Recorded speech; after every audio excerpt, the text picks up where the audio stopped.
कितने हुए भैया? 35 रुपए हुए। अरे पैसे तो घर पर ही भूल गया।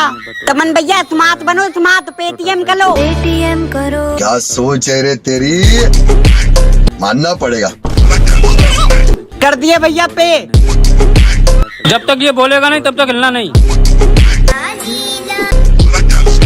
कब बोलेगा ये तमन भैया? कल दे देना, जाओ। चलो पेटीएम पर 35 रुपए प्राप्त हुए।